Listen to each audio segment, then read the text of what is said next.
नमस्कार दोस्तों, इस वीडियो में बात करेंगे अपने कृषि जलवायु प्रदेशों के बारे में। राजस्थान में होने वाली प्रत्येक परीक्षा में दोस्तों 1 से 2 प्रश्न इस टॉपिक से जरूर आते हैं और यह टॉपिक आप सभी को मुश्किल लगने वाला टॉपिक है, परंतु अगर आप इस वीडियो को अंत तक देखते हैं तो मैंने मानचित्र की सहायता से इसे बहुत ही आसानी से समझाने का प्रयास किया है। तो चलिए शुरू करते हैं। दोस्तों, राजस्थान में कृषि जलवायु प्रदेशों को 5 जोन तथा 10 खंडों में विभाजित किया जाता है। इनके आगे जो खंड है, जैसे फर्स्ट ए, फर्स्ट बी और फर्स्ट सी, इस तरीके से अलग अलग इनके खंड भी हैं।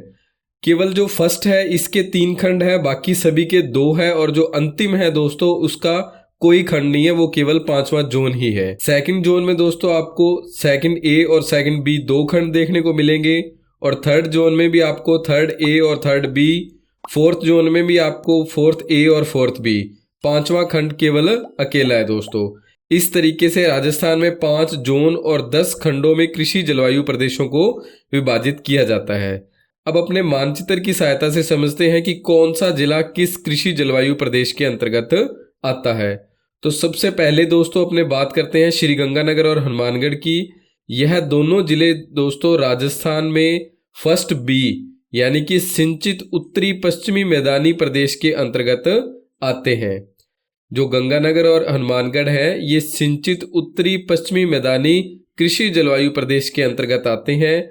आपको पता है कि यहाँ पर सर्वाधिक नहरों से सिंचाई होती है इस क्षेत्र में। दूसरा है इसके बाद दोस्तों अपना फर्स्ट सी में दोस्तों जैसलमेर, बीकानेर और चूरू, ये 3 जिले आते हैं। फर्स्ट सी को दोस्तों उच्च शुष्क एवं सीमित सिंचित प्रदेश माना जाता है। आप देख सकते हैं दोस्तों कि जो मरुस्थलीय जिले हैं ये इसमें ज़्यादा आते हैं उच्च शुष्क सीमित सिंचित प्रदेश में। तो इसमें जो सिंचाई है वो थोड़ा सीमित होती है, आप इस तरीके से याद रख सकते हैं। अगला है अपना फर्स्ट ए। इसमें दोस्तों बाड़मेर और जोधपुर, ये 2 जिले आते हैं शुष्क पश्चिमी मैदानी प्रदेश के अंतर्गत। इसके बाद दोस्तों आप अपने बात करते हैं नागौर, सीकर और झुंझुनू। यह तीनों जिले दोस्तों सेकंड ए खंड के अंतर्गत आते हैं और इसे अंतः प्रवाह शुष्क कृषि जलवायु प्रदेश कहा जाता है। इसके बाद अगला है अपना जालौर, पाली और सिरोही।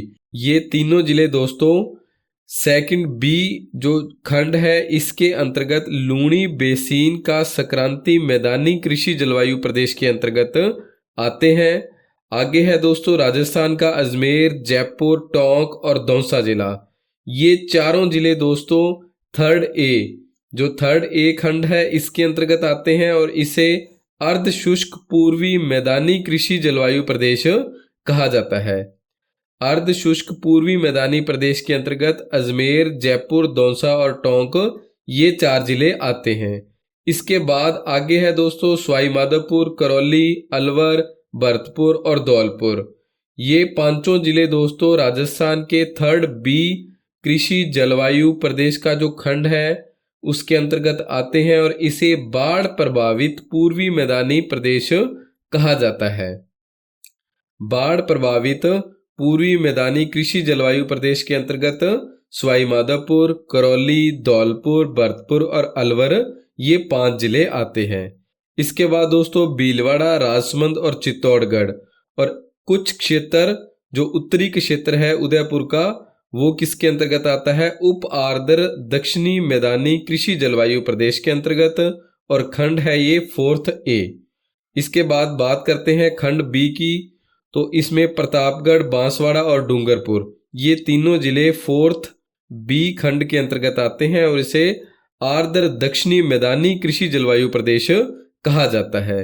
अब अपना अंतिम कृषि जलवायु प्रदेश है दोस्तों 5वां यानी कि 5th। इसके अंतर्गत बूंदी, कोटा, बारां और झालावाड़, ये 5 जिले 5th कृषि जलवायु प्रदेश के अंतर्गत आते हैं और इसे आर्द्र दक्षिणी पूर्वी मैदानी प्रदेश कहा जाता है।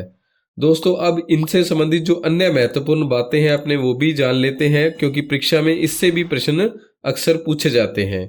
तो शुष्क पश्चिमी मैदानी प्रदेश में अपने अभी देखा था कौन से जिले आते हैं? बाड़मेर और जोधपुर। अगर वर्षा की बात करें तो यहाँ पर 200 से 370 मिलीमीटर वर्षा होती है।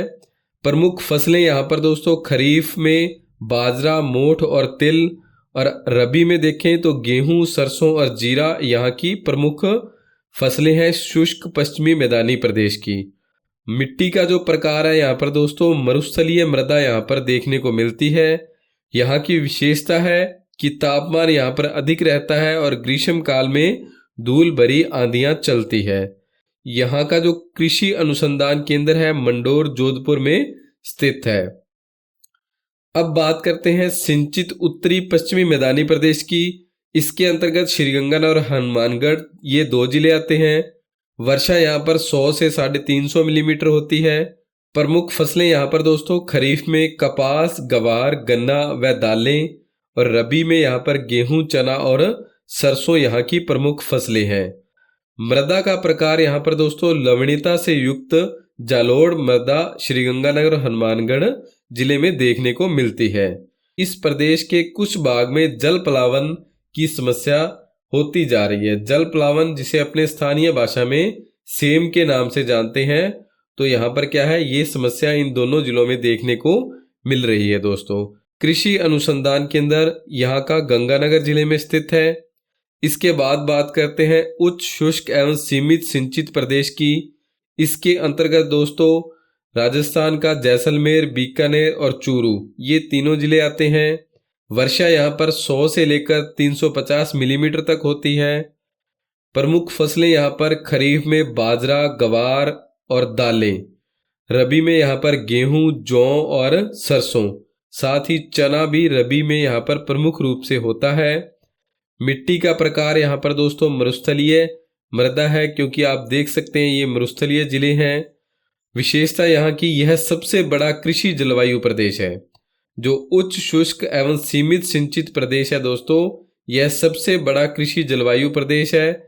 आप इसे इस तरीके से भी याद रख सकते हैं, क्योंकि जो राजस्थान का सबसे बड़ा जिला है जैसलमेर, वो कहाँ पर है, उच्च शुष्क सीमित सिंचित प्रदेश में है, तो यह सबसे बड़ा कृषि जलवायु प्रदेश भी है। शुष्क क्षेत्र होने पर भी यहाँ पर सीमित सिंचाई की सुविधा यहाँ की विशेषता है। यहाँ का जो कृषि अनुसंधान केंद्र है वो बिछवाल, बीकानेर में स्थित है। आगे बात करते हैं अंतः प्रवाह शुष्क प्रदेश की। इसके अंतर्गत दोस्तों नागौर, सीकर और चूरू ये 3 जिले आते हैं। वर्षा यहाँ पर 300 से 500 मिलीमीटर होती है। प्रमुख फसलें यहाँ पर खरीफ में बाजरा और तिल, और रबी में गेहूं, जौ, चना और सरसों ये यहाँ की प्रमुख फसलें हैं अंतः प्रवाहक शुष्क प्रदेश की। मृदा का प्रकार दोस्तों यहाँ पर रेतीली, चूना युक्त एवं उथली लाल मृदा देखने को मिलती है। कृषि अनुसंधान केंद्र दोस्तों यहाँ पर फतेहपुर सीकर में स्थित है। इसके बाद लूनी बेसिन का संक्रांति मैदानी प्रदेश है दोस्तों। इसके अंतर्गत जालौर, सिरोही और पाली ये 3 जिले थे। वर्षा यहाँ पर 300 से 500 मिलीमीटर। प्रमुख फसलें यहाँ पर खरीफ में बाजरा, मक्का, जवार, तिल एवं दालें। रबी की फसलों में दोस्तों यहाँ पर गेहूं, जौ, चना और सरसों यहाँ की प्रमुख फसलें हैं। मृदा का प्रकार दोस्तों यहाँ पर लाल मरुस्थलीय मृदा या चिरोजम मृदा देखने को मिलती है। इस क्षेत्र की विशेषता है कि यहाँ पर सर्वाधिक जीरा एवं ईसबगोल का उत्पादन होता है, यानी कि ईसबगोल और जीरा के उत्पादन के लिए ये लूनी बेसिन क्षेत्र है वो प्रसिद्ध है। कृषि अनुसंधान केंद्र यहाँ का केशवाना, जालौर में स्थित है। आगे है अर्ध शुष्क पूर्वी मैदानी प्रदेश। इसमें अजमेर, जयपुर, टोंक और दौसा ये 4 जिले अर्ध शुष्क पूर्वी मैदानी प्रदेश के अंतर्गत आते हैं। वर्षा यहाँ पर 500 से 700 मिलीमीटर होती है।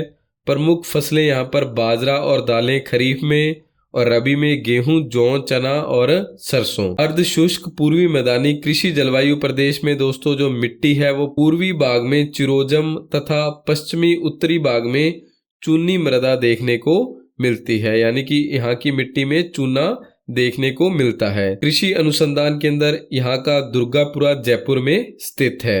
आगे है दोस्तों बाढ़ प्रभावित पूर्वी मैदानी कृषि जलवायु प्रदेश। इसमें सवाई माधोपुर, अलवर, करौली, भरतपुर और धौलपुर ये 5 जिले हैं। वर्षा यहाँ पर 500 से 700 मिलीमीटर। प्रमुख फसलें खरीफ में तो बाजरा, मक्का, गन्ना और दालें, और रबी में गेहूं, जौ, चना और सरसों यहाँ की प्रमुख फसलें हैं। मिट्टी का प्रकार दोस्तों यहाँ पर जालोड़ मृदा देखने को मिलती है। क्योंकि यहाँ पर जो नदियों में बाढ़ आती है तो नदियों के द्वारा जो मिट्टी लाई जाती है उसे जालोड़ मृदा कहते हैं। विशेषता यहाँ की इस बाढ़ प्रभावित पूर्वी मैदानी प्रदेश में बीहड़ भी स्थित है। अगर कृषि अनुसंधान केंद्र की बात करें तो यहाँ का जो कृषि अनुसंधान केंद्र है वो नवगांव अलवर में स्थित है। उप आर्द्र दक्षिणी मैदानी प्रदेश, इसमें दोस्तों उदयपुर जिला, राजसमंद, चित्तौड़गढ़ और भीलवाड़ा। ध्यान रखिएगा दोस्तों, उदयपुर जिले का इसमें केवल उत्तरी भाग ही आता है। वर्षा यहाँ पर 500 से 900 मिलीमीटर होती है। खरीफ में यहाँ की जो प्रमुख फसलें हैं मक्का और चावल है, और रबी में गेहूं, चना और तिलहन यहाँ की प्रमुख फसलें हैं। मृदा का प्रकार दोस्तों यहाँ पर जालोड़ एवं पर्वत पदीय मृदा, जिसे लिथोसोल्स के नाम से जाना जाता है, यहाँ की मिट्टियां हैं ये। विशेषता यहाँ की, यह प्रदेश अमरूद, नींबू, आंवला, सीताफल, आम, गुलाब, टमाटर, मिर्च आदि के लिए प्रदेश भर में प्रसिद्ध है। कृषि अनुसंधान केंद्र यहाँ का उदयपुर में स्थित है। अगला अपना कृषि जलवायु प्रदेश है आर्द्र दक्षिणी मैदानी प्रदेश। इसके अंतर्गत दोस्तों उदयपुर, डूंगरपुर, बांसवाड़ा और प्रतापगढ़ ये 4 जिले आते हैं। यहाँ पर वर्षा 500 से लेकर 1100 मिलीमीटर तक। प्रमुख फसलें खरीफ में कपास, गन्ना, मक्का एवं चावल, और रबी में मूंगफली, सरसों, तिल एवं अलसी यहाँ की प्रमुख फसलें हैं। मिट्टी यहाँ पर लाल मृदा, यहाँ की जो मिट्टी है दोस्तों चूना युक्त है, कम गहरी और कम उपजाऊ है इस कृषि जलवायु प्रदेश की। इसकी विशेषता यह है दोस्तों कि यह सबसे छोटा कृषि जलवायु प्रदेश है। जो आर्द्र दक्षिणी मैदानी कृषि जलवायु प्रदेश है यह सबसे छोटा कृषि जलवायु प्रदेश है। यहाँ का जो कृषि अनुसंधान केंद्र है वो बोसावट, बांसवाड़ा में स्थित है। अब दोस्तों है अपना अंतिम कृषि जलवायु प्रदेश आर्द्र दक्षिणी पूर्वी मैदानी प्रदेश। इसमें बूंदी, कोटा, झालावाड़ और बारां ये 4 जिले आते हैं। वर्षा यहाँ पर 650 से 1100 मिलीमीटर तक होती है। प्रमुख फसलें खरीफ में चावल और ज्वार, रबी में गेहूं, जौ, सरसों और सोयाबीन।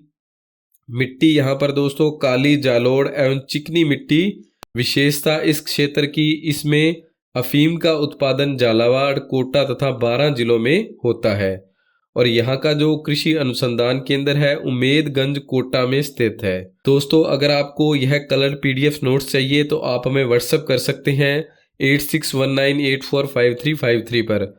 आपके व्हाट्सएप पर यह कलर PDF नोट्स व्हाट्सअप किए जाएंगे। दोस्तों आपको हमारा यह प्रयास कैसा लगा, प्लीज़ वीडियो पर लाइक, शेयर और कमेंट जरूर कीजिएगा। और अगर चैनल को सब्सक्राइब नहीं किया तो सब्सक्राइब भी जरूर करें।